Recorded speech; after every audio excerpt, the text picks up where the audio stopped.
Sri A. Revanth Reddy Garu, Honorable Chief Minister of Telangana, to please address the gathering.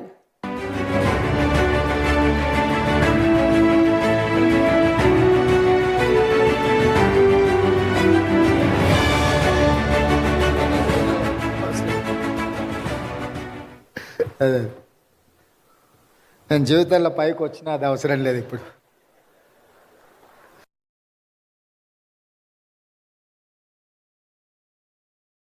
కీర్తిశేషులు శ్రీ రామోజీరావు గారి 89వ జయంతి సందర్భంగా Ramoji excellence award కార్యక్రమాన్ని ఏర్పాటు చేసి ఈ కార్యక్రమానికి ముఖ్య అతిథులుగా భారత ఉపరాష్ట్రపతి సిపి రాధాకృష్ణన్ గారిని, తెలంగాణ గవర్నర్ జిష్ణుదేవ్ వర్మ గారిని, ఆంధ్రప్రదేశ్ ముఖ్యమంత్రి పెద్దలు శ్రీ నారా చంద్రబాబు నాయుడు గారిని, భారత మాజీ ఉపరాష్ట్రపతి పెద్దలు వెంకయ్య నాయుడు గారిని, భారత మాజీ ప్రధాన న్యాయమూర్తి శ్రీ ఎన్వి రమణ గారిని, మిత్రులు పెద్దలు కేంద్ర మంత్రివర్యులు జి కిషన్ రెడ్డి గారిని, అదేవిధంగా కేంద్ర మంత్రివర్యులు జి రామ్మోహన్ నాయుడు గారిని, మిత్రులు మంత్రివర్యులు బండి సంజయ్ గారిని, శ్రీధర్ బాబు గారిని, రామోజీరావు గారి అభిమానులను, రామోజీ ఫిలిం సిటీ, ఈనాడు సంస్థల సిబ్బంది అందరూ, ముఖ్యంగా కిరణ్ గారు ఒక మంచి కార్యక్రమాన్ని ఏర్పాటు చేసి రామోజీరావు గారు ఏ విలువలను, ఏ సాంప్రదాయాన్ని ఈ తెలుగు ప్రజలకు అందించిండో అందులో రాణించిన వాళ్ళను గుర్తించి రామోజీ ఎక్సలెన్స్ అవార్డ్స్ ఇవ్వడం ద్వారా కొత్త తరానికి ఒక స్ఫూర్తినివ్వాలని కార్యక్రమాన్ని ఏర్పాటు చేసినందుకు వారిని, వారి కుటుంబ సభ్యులను మనస్ఫూర్తిగా నేను అభినందిస్తున్నాను. ఈనాడు మనిషి మరణించిన తర్వాత వారిచ్చిన ఆస్తులనే కానీ వారి ఆలోచనలని కొనసాగించాలని, వారి ఆలోచనలకు అనుగుణంగా వారి సంస్థలను నిర్వహించాలని ఆలోచన చేస్తున్న వాళ్ళు చాలా తక్కువ మంది. కానీ ఈనాడు రామోజీరావు గారు ఇచ్చిన స్ఫూర్తి, వారు అందించిన సంస్థలు, ఈ సంస్థల్ని నిర్వహించడం కూడా అంత ఆషామాషి వ్యవహారం కాదు, ఆర్థిక భారంతో కూడుకున్నాయి. చాలామందికి ఇందులో లాభాలే ఉంటాయన్న ఆలోచన ఉంది, కానీ వీటి నిర్వహణలో అధిక వ్యయం కూడా కూడుకొని ఉన్నదన్న సంగతి చాలామందికి తెలియదు. అయినా వారి కుటుంబ సభ్యులు ఈనాడు ఈ సంస్థలను అన్నీ నిర్వహిస్తూ తెలంగాణ రాష్ట్రానికి, హైదరాబాద్ నగరానికి ఒక గర్వకారణంగా ఈ సంస్థలు ఈరోజు నిలబడ్డాయి. ఈనాడు తెలంగాణ రాష్ట్రం, హైదరాబాద్ నగరము అంటే ఒక 4 వండర్స్ గురించి మనం మాట్లాడుకుంటే మొదటి వరుసలో చార్మినార్, రెండవ వరుసలో గోల్కొండ, మూడవ వరుసలో హైటెక్ సిటీ, 4th వండర్ కింద రామోజీ ఫిలిం సిటీ ఈరోజు తెలంగాణ రాష్ట్రానికి, హైదరాబాద్ నగరానికి ఒక గుర్తింపును తీసుకొచ్చింది. ఆనాడు తెలుగు సినీ పరిశ్రమ నంది అవార్డులతో మొదలై ఈనాడు ఆస్కార్ అవార్డులకి ఎదిగింది అని అంటే ఈ ప్రాంతంలో కట్టిన స్టూడియోలే కాదు, రామోజీ ఫిలిం సిటీ కూడా ఎంతో తోడ్పాటును అందించింది. అందుకే నేను చాలా సందర్భాలలో నేను చెప్పడం జరిగింది, టాలీవుడ్ బాలీవుడ్ కోసం కాదు, హాలీవుడ్ కూడా ఈ రాష్ట్రానికి, నగరానికి, రామోజీ ఫిలిం సిటీకి రావాలి. స్క్రిప్ట్తో వస్తే ప్రింట్తో వెళ్ళాలి అని రామోజీ గారు ఏదైతే ఆలోచనతో ఈ రామోజీ ఫిలిం సిటీని వారు ప్రారంభించినరో ఈరోజు ఆ కళ నిజమైంది.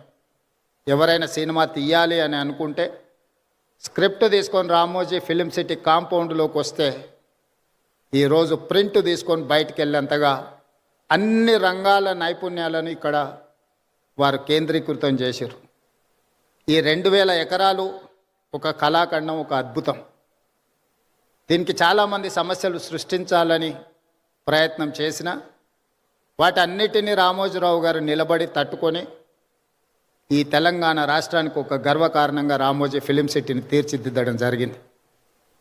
అదేవిధంగా పత్రికా రంగంలో ఈనాడు పత్రిక 50 సంవత్సరాలు పూర్తి చేసుకున్న సందర్భంగా రామోజీరావు గారు నిద్ర లేవగానే ఈనాడు పేపర్ చదివే అలవాటును, నిద్రపోయే ముందు ఈటీవీ వార్తలను చూసే నిద్రపోయే అలవాటును తెలుగు ప్రజలకి ఒక అలవాటుగా మార్చిండు. ఈనాడు ముఖ్యంగా రాజకీయ నాయకులకు ఈ అలవాటు వ్యసనంగా మారింది. ఉదయం నాకు ఎన్ని పత్రికలు వచ్చినా ఖచ్చితంగా హెడ్లైన్స్ అయినా ఈనాడు పేపర్ నేను తిరిగేస్తా. ఎందుకంటే నిఖార్సైన సమాచారం, మిగతా దాంట్లో కొంచెం మసాలాలు, కలర్స్ అవి ఇవి యాడ్ అవుతుంటాయి. ఇది యాక్చువల్ వార్తని ఈ 2-3 పత్రికలు చదివిన తర్వాత వాస్తవం ఏముందో తెలుసుకుందాము అని ఈనాడు తెలంగాణ రాష్ట్ర ముఖ్యమంత్రిగా 5-10 నిమిషాలైనా ఈనాడు పేపర్ నేను తిరిగేస్తాను. అదేవిధంగా సాయంత్రం ఇంటికి పోతే 9 గంటలకు ఈటీవీ వార్తల్ని తప్పకుండా చూస్తే ఎక్కడున్నాయి, ఈ ఊర్లోనే కాదు, ఈ నగరంలోనే కాదు, ఈ రాష్ట్రం పక్క దేశాలకు వెళ్ళిన సంపూర్ణమైన వార్తల్ని ఈటీవీలో ప్రసారం అవుతాయి. వాళ్ళ ఆలోచనలను కాకుండా జరిగిన వాస్తవాలను ప్రజలకు అందించాలన్న వారి స్ఫూర్తి ఈరోజు ఈనాడులో కానీ ఈటీవీలో కానీ కనిపిస్తుంది. అదేవిధంగా రామోజీరావు గారి గురించి ఆలోచన చేసినప్పుడు ఆశ్చర్యకరమైన అంశాలు కనిపిస్తాయి. పచ్చళ్ళు తినిపించిన రామోజీరావు గారి గొప్పతనం ఉంటుంది. పత్రిక చదివిన రామోజీరావు గారి గొప్పతనం కనిపిస్తుంది. ప్రసార సాధనాలు మార్గదర్శి చిట్ ఫండ్కి, రామోజీ ఫిలిం సిటీకి, ప్రియా పచ్చళ్ళకి, ఈనాడు పేపర్కి దేనికి పొంతన లేదు. ఇలా వివిధ రంగాలలో ఒక వ్యక్తి రాణించడం చాలా కష్టం. ఒక వ్యక్తికి ఒక విషయంలో టాలెంట్ ఉందంటే మనం అర్థం చేసుకోవచ్చు. అతను నిరంతరం అందులో కృషి చేయడం, అందులోనే ప్రయత్నం చేయడం అనేది ఆ వ్యక్తికి అందిన ఒక విద్య అనుకోవచ్చు. కానీ రామోజీరావు గారు ఏ రంగంలో ప్రవేశించినా ఆ రంగంలో నెంబర్ 1 ఉండడానికి వారు నిరంతరం, నాకు తెలిసి రోజుకు 18 గంటలు శ్రమించి ఈరోజు వారు ఏ రంగంలో ప్రవేశించినా ప్రతి రంగంలో తనదైన ముద్రను వారు వేయడం జరిగింది. అందుకే ఈనాడు రామోజీ సంస్థ ఈ రామోజీ ఎక్సలెన్స్ అవార్డు కార్యక్రమాన్ని పెట్టడం ద్వారా ఈరోజు అవార్డు గ్రహీతలను గుర్తించడమే కాకుండా భవిష్యత్తులో ఇంతకుముందు చంద్రబాబు నాయుడు గారు ఏదైతే చెప్పినరో ఈ అవార్డు అనేది ఒక గొప్ప గౌరవంగా భవిష్యత్తులో ఇది రాణిస్తుంది అని నేను కూడా వారితో ఏకీభవిస్తున్నా. రామోజీ ఎక్సలెన్స్ అవార్డు అనేది ఆషామాషిగానో లేకపోతే రవీంద్ర భారతిలో చప్పట్లు దుప్పట్లతోని ఏర్పాటు చేసే ఆర్టిఫిషియల్ అవార్డు కాదు అని నేను సంపూర్ణంగా విశ్వసిస్తున్నా. ఈరోజు అవార్డు గ్రహీతలకు ఖచ్చితంగా వారి శ్రమకు, వారి నైపుణ్యానికి ఒక గుర్తింపు, రామోజీ గారి ఆలోచనలని భవిష్యత్ తరాలకు అందించడానికి మీరు, మేము, మన అందరము చేయగలిగిన ప్రయత్నం అంతా చేయాలి. ఒక్క అనుభవాన్ని రామోజీరావు గారితో మొట్టమొదటి నేను కలిసిన అనుభవాన్ని మీతో పంచుకొని నా ఉపన్యాసాన్ని ముగిస్తాను. 2009 సంవత్సరంలో శాసనసభ ఎన్నికలు జరిగినాయి. ఎన్నికల తర్వాత ఓట్ల లెక్కింపుకు 1 నెల రోజులు సమయం ఉండే. మేము అప్పుడు అన్ని లెక్కలు వేసుకున్నాం, తప్పకుండా ప్రభుత్వం వచ్చేటట్టే ఉందని. మరి ప్రభుత్వం వస్తే మంత్రులు కావాలనే కోరిక కూడా ఉంటుంది కదా. ఈరోజు ఆంధ్రప్రదేశ్లో వాళ్ళు చాలామంది మంత్రులు ఉన్నారు. ఒక 4 మిత్రులను కలిసి రామోజీరావు గారి సమయం తీసుకున్నాం. సార్ మిమ్మల్ని కలవాలనుకుంటున్నాం మేము అని. రాండి అన్నాడు. 4 కలిసి రామోజీరావు గారి దగ్గరకు వచ్చినాం. మా నడక, మా చూపులను బట్టి ఆయనకు అర్థమైంది వీళ్ళేదో మంత్రి పదవులకు పైరవి కోసమే వచ్చినట్టున్నారని. భోజనం పెట్టి కూర్చోబెట్టి నేను ఎప్పుడు మేము అడగను కూడా అడగలే, వారే మొదలు పెట్టారు. రాజకీయాలు ఆ విధంగా, ఎన్నికలు, ఫలితాలు ఏ విధంగా వస్తాయి అనేది విశ్లేషణ ఒక రకము. నేను ఇప్పటివరకు ఎవరికి ఎప్పుడు చంద్రబాబు నాయుడు గారికి నేను ఎవ్వరికి మంత్రి పదవి ఇవ్వాలని చెప్పలేదు. నా దగ్గరికి ఎవరు వచ్చినా మంత్రుల కంటే కూడా ఎమ్మెల్యేలకు బాగా రాణిస్తారని నేను సూచన చేస్తూ ఉంటాను. మీ నలుగురికి కూడా అదే సూచన అని వారు మాకు అంటే మా మనసులో ఉన్న మాటను గుర్తించి, అంతకుముందు బయట చాలామంది మంత్రివర్గం అంతా చంద్రబాబు నాయుడు గారు, రామోజీరావు గారు చిట్టి పంపిస్తారు, చంద్రబాబు నాయుడు సార్ మంత్రివర్గాన్ని ఏర్పాటు చేస్తాడని బయట చర్చ జరుగుతుండేది. సరే, రామోజీరావు గారు మా నలుగురిలో ఎవరికో ఒక్కరికైనా తప్పకుండా చెప్తాడు అనుకొని మేము వచ్చినాము. వారు రాజకీయ నాయకులకు కానీ ప్రభుత్వంలో కానీ ఇలాంటి సూచనలు ఎప్పుడు నేను చేయను. మీరు కష్టపడి పనిచేయండి, మీరు మంచి చేస్తే తప్పకుండా నా పత్రికలో స్థానం ఉంటుంది, మీరు చెడు చేస్తే మాత్రం మొదటి పేజీలో స్థానం ఉంటుంది. మీరు ఏది కావాలనో కోరుకోండి అని చెప్పి మంచి భోజనం పెట్టి, రామోజీరావు గారు మంచి హోస్ట్, నేను ముఖ్యమంత్రి అయిన తర్వాత కూడా వస్తే చాలాసేపు భోజనం పెట్టి చాలా విషయాలు మాట్లాడినారు. ముఖ్యమంత్రిగా వచ్చినప్పుడైనా ఏదైనా పనుల విషయంలో ప్రస్తావిస్తారేమో నేను అనుకున్న, వారు ఏం మాట్లాడలేదు. వారు చెప్పిండ్రు ఇది నా బాధ్యత, ఎందుకు సార్ రెస్ట్ తీసుకోవచ్చు కదంటే, నిత్యం నాకు ఈ పనిలోనే ఒక సంతృప్తి ఉంటుంది. ప్రతి పేజు నేను చదువుతాను. అక్కడక్కడ వారు స్పెల్లింగ్ కరెక్షన్స్ ఉంటే కూడా పత్రికలో వచ్చిన ఆ డేటా అంటే మ్యాటర్ని కూడా వారు రౌండప్ చేసి పెట్టి, అందులో ఏం తప్పులు ఉన్నాయో కూడా మార్క్ చేసి పెట్టి వారి టేబుల్ మీద కనిపించింది. అంత నిబద్ధతతోని వారు పనిచేసిండ్రు కాబట్టే ఇంత గొప్ప సంస్థను నిర్మించగలిగినరు. రామోజీ అనేది ఒక పేరు కాదు, ఒక బ్రాండ్. ఈ బ్రాండ్ను కొనసాగించే క్రమంలో మా వంతు సహకారం, మా సహకారం ఏం లేదు, మేము మీకు అన్యాయం చేయకపోవడం మీకు పెద్ద సహకారము. మా ప్రభుత్వం వైపు నుంచి సంపూర్ణంగా రామోజీ గ్రూప్ సంస్థలకు సంపూర్ణమైన సహకారం ఉంటుంది.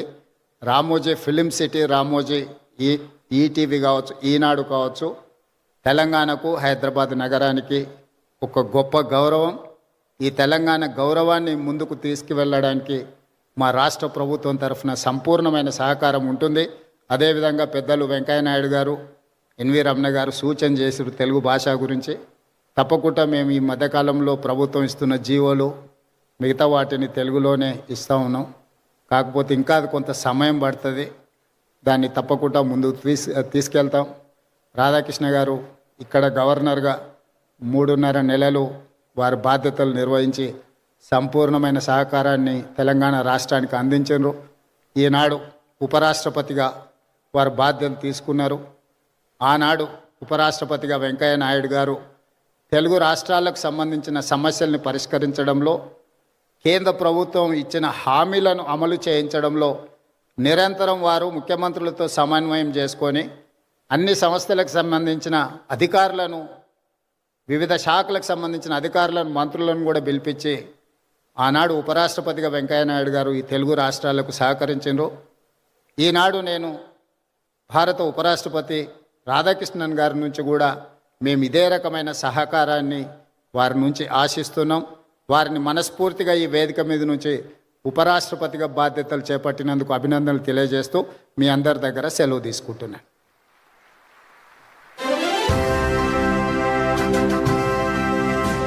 గౌరవనీయ ముఖ్యమంత్రి వర్యులు శ్రీ ఏ రేవంత్ రెడ్డి గారికి మా హృదయపూర్వకమైనటువంటి కృతజ్ఞతల్ని తెలియచెప్తూ ఉన్నాము. May I now request Sri Jishnudev Verma Garu, our Honorable Governor of Telangana, to please speak a few words.